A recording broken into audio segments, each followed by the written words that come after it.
राधे राधे साथियों। मकर संक्रांति के दिन गाय को चुपचाप खिला देना, ये एक छोटी सी चीज पूरे साल जमकर धन बरसेगा और जीवन में कभी पीछे मुड़कर देखने की जरूरत नहीं पड़ेगी। जी हाँ दोस्तों, देखिए पूरे 752 वर्षों के बाद मकर संक्रांति पर एक अद्भुत संयोग बन रहा है।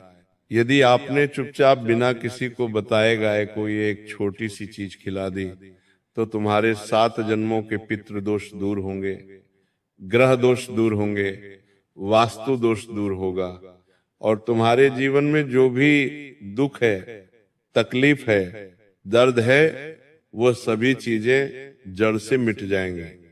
और मित्रों, जीवन में इतना धन आएगा कि संभाले नहीं संभाल पाओगे। न अन्न की कमी होगी और न धन की कमी होगी। जी हाँ, देखिए आज इस उपाय की व्याख्या मैं इस वीडियो में करने वाला हूं। वो उपाय बहुत साधारण है, लेकिन उस उपाय के साथ इसके जो नियम है वो नियम बहुत कठोर है और उन नियम को जानना ही आपके लिए बहुत जरूरी होगा। क्योंकि देखिए, उपाय तो लोग आसानी से कर लेते हैं, लेकिन उपाय करने के बाद उन संकल्पों का ध्यान नहीं कर पाते हैं जो संकल्प उपाय से संबंधित होते हैं।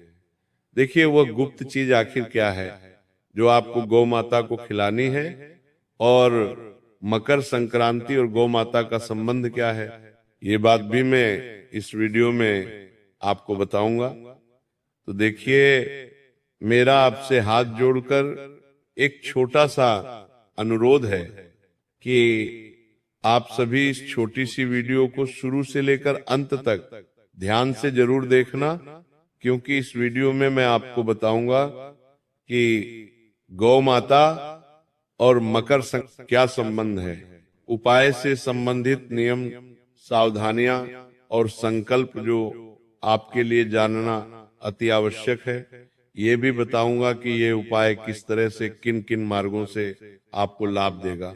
वीडियो को लाइक कर देना और कमेंट बॉक्स में जय गौ माता लिख देना।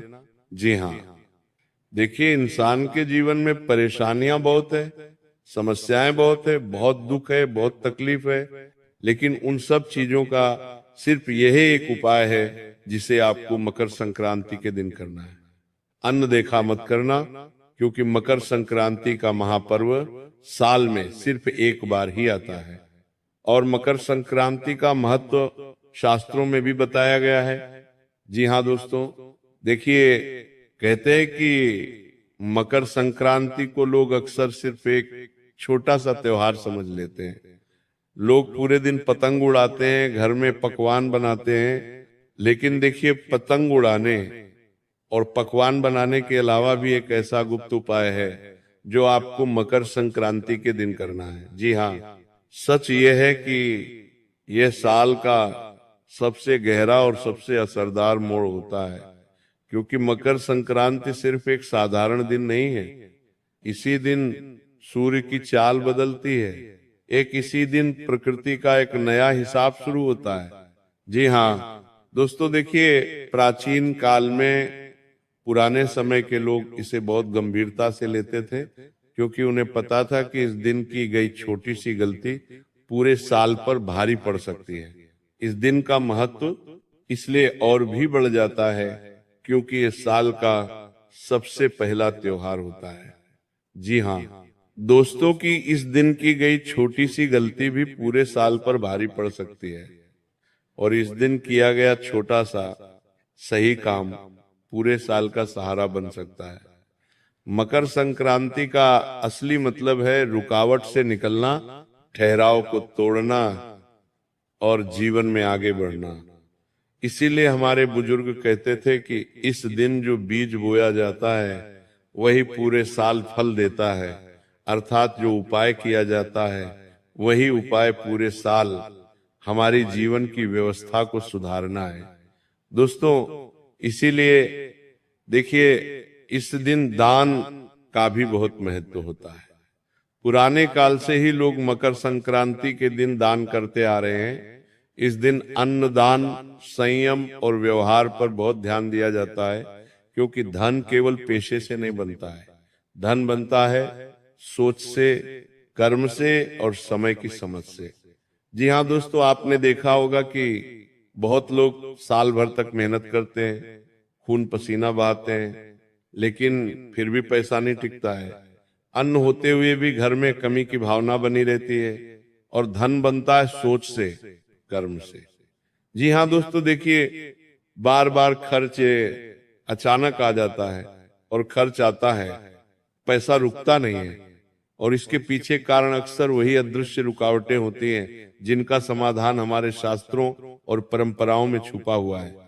देखिए, मकर संक्रांति पर तिल और गुड़ इसलिए खाए जाते हैं क्योंकि तिल त्याग का प्रतीक है और गुड़ मिठास का, यानी जीवन में कड़वाहट को छोड़कर मिठास अपनाने का संकेत है।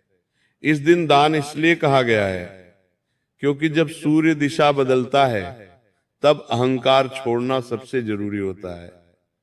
पुराने समय में लोग इस दिन ज्यादा बोलते नहीं थे, झगड़ा नहीं करते थे, और किसी भूखे को देखकर अनदेखा नहीं करते थे। जी हाँ दोस्तों, क्योंकि माना जाता था कि इस दिन की गई उपेक्षा सीधे भाग्य में दर्ज हो जाती है। इस दिन किए गए कर्म सीधे भाग्य की किस्मत की दिशा को बदल देते हैं। जी हाँ दोस्तों, इसलिए कहा गया है कि मकर संक्रांति का पर्व साधारण नहीं माना गया है। अब यहाँ एक बहुत गहरी बात आती है जिसे बहुत कम लोग समझते हैं। मकर संक्रांति पर प्रकृति सुनती है, लेकिन शोर नहीं सुनती, दिखावा नहीं देखती। मकर संक्रांति का पर्व है सिर्फ भावना और मौन को, किए गए कर्मों को ही पहचानना। यानी कि जो गुप्त उपाय और जो गुप्त कार्य अगर हम मौन रहकर करेंगे, सबसे छुपा कर करेंगे, तभी उसका फल हमें प्राप्त होगा। दोस्तों, इसीलिए जो लोग इस दिन कैमरा लगाकर लोगों को दिखाकर दान करते हैं, उन्हें संतोष तो मिलता है, लेकिन स्थायी फल नहीं। क्योंकि देखिए, आज के समय में लोगों ने दान पुण्य को भी एक ट्रेंडिंग टॉपिक बना दिया है। गौशाला में लोग जा रहे हैं तो वहां पर फोन निकाल कर खड़े हो जाते हैं, गाय माता को चारा खिलाते हैं, किसी अन्न और धन का किसी गरीब को दान कर रहे तो उनके साथ फोटो खिंचवाते हैं, वीडियो बनाने लग जाते हैं, लोगों को दिखावा करते हैं। लेकिन शास्त्रों में बताया गया है कि दो चीजें हमें हमेशा लोगों से छुपा कर करना चाहिए। पहला दान और दूसरा पूजा पाठ और ध्यान। क्योंकि ये दो चीज जितनी छुपी हुई रहेंगी उतना फल आपको मिलेगा। जल्दी ही तो देखिए कि अब धीरे धीरे मैं आपको उस दिशा में ले जा रहा हूं जहां असली रहस्य छुपा है। लेकिन उससे पहले यह समझना जरूरी है कि गाय को हमारे शास्त्रों में इतना ऊंचा स्थान क्यों दिया गया है। जी हाँ दोस्तों, क्योंकि देखिए, ये उपाय सिर्फ गौ माता पर ही निर्भर करेगा और उस इंसान पर निर्भर करेगा जो इंसान ये उपाय कर रहा है। तो आज ये उपाय किस तरह से अपनी दिव्य शक्ति तुम्हें दिखाएगा, ये उपाय किस तरह से तुम्हारे जीवन से अंधकार को मिटाएगा, ये उपाय किस तरह से तुम्हारे जीवन में खुशियों की रोशनी लेकर आएगा। हर एक बात समझ लेना, हर एक बात अच्छे से सुन लेना, क्योंकि अगर तुमने अनसुना किया या तुम कोई बात भूल गए तो ये उपाय अपना नकारात्मक असर भी दिखा सकता है। यानी कि तुम तो सोचोगे कि यार, मैंने तो जीवन में अपना अच्छा, अपना भला करने के लिए उपाय किया था, लेकिन मेरे साथ बुरा क्यों हो गया। इसके पीछे का कारण यही होगा कि तुमने एक एक बात को अच्छे से नहीं समझा होगा या एक एक बात को अच्छे से नहीं सुना होगा। देखिए दोस्तों, मैं आपको बताता हूं कि गाय को हमारे शास्त्र में इतना ऊंचा स्थान क्यों दिया गया है। कि गाय तो सिर्फ एक प्राणी है, गाय तो सिर्फ एक पशु है तो नहीं। देखिए, गौ माता तुम्हारे पूरे जीवन से संबंध रखती है। गौ माता के अंदर ही तुम्हारे जीवन के ना जाने कितने रहस्य छुपे हुए हैं। जब किसी व्यक्ति की मृत्यु हो जाती है तो हम क्यों उसके नाम का गौ माता को चारा डालते हैं।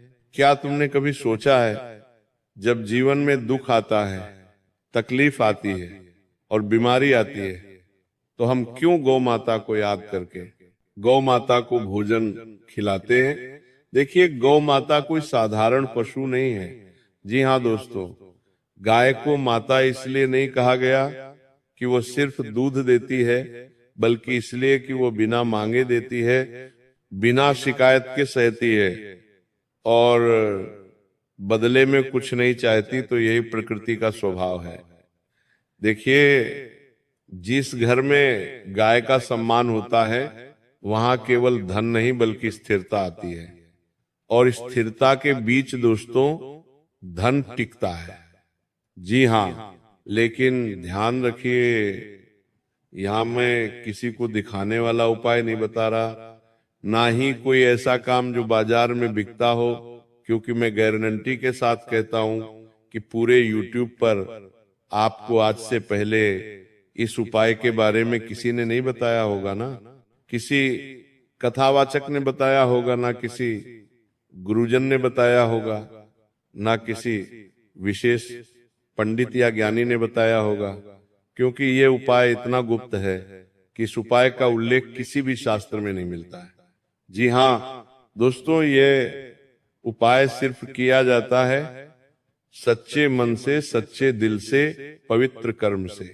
जी हाँ दोस्तों, देखिए कि जो उपाय मैं बता रहा हूं वो उपाय हमेशा चुपचाप किया जाता है, और अब तक जो मैं बता रहा था वो भूमिका थी, क्योंकि अगर आप सीधे उपाय पर आ जाते तो उसका असर आधार रह जाता।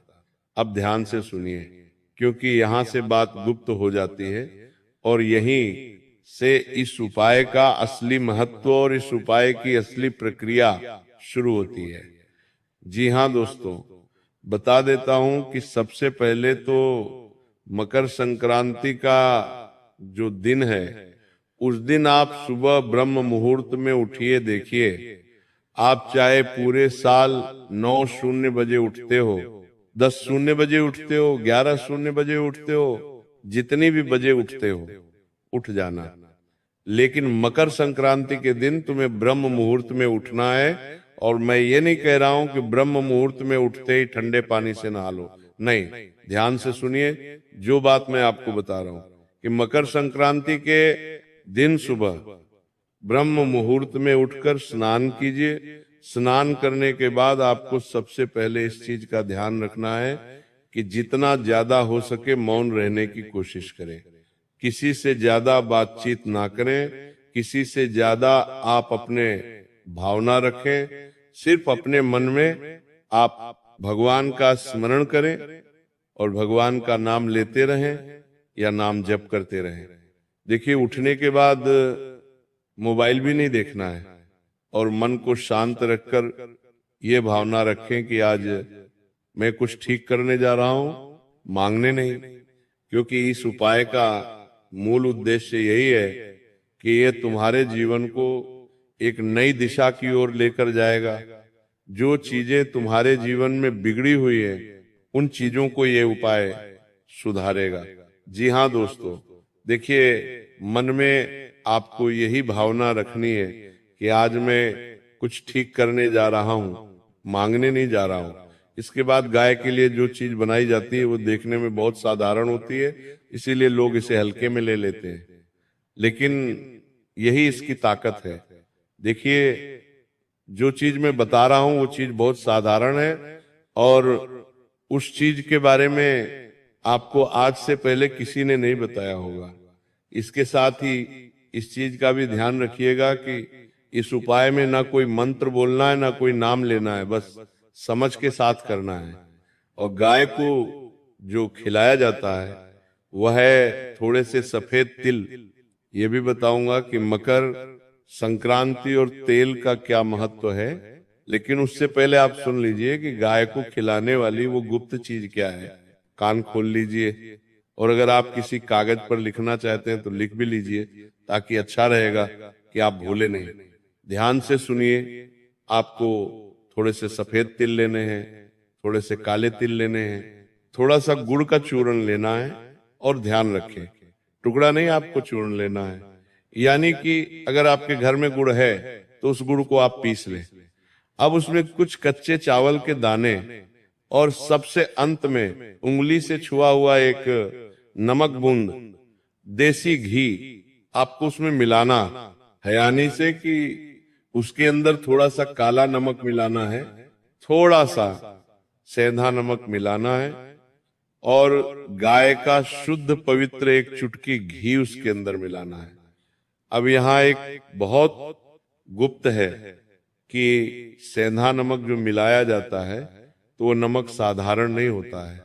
और ये भी ध्यान रखिएगा कि आप गलती से कहीं साधारण नमक मत मिला देना, उसमें थोड़ा सा सेंधा नमक मिलाना और थोड़ा सा काला नमक मिलाना। देखिए, ये सब किसी थाली में सजा कर नहीं, बल्कि सीधे हाथ में लेकर गाय को खिलाना है। अगर आप अपनी हथेली में रखकर गाय को खिलाओगे और गाय ने अपनी जीभ से तुम्हारी हथेली को स्पर्श कर लिया, आपकी बात करने तुम्हारी बनानी नहीं तलवार में हथेली करना, तो समझ जाना कि साक्षात माता ने तुम्हारे सारे कष्टों को अपने अंदर समाहित कर लिया है।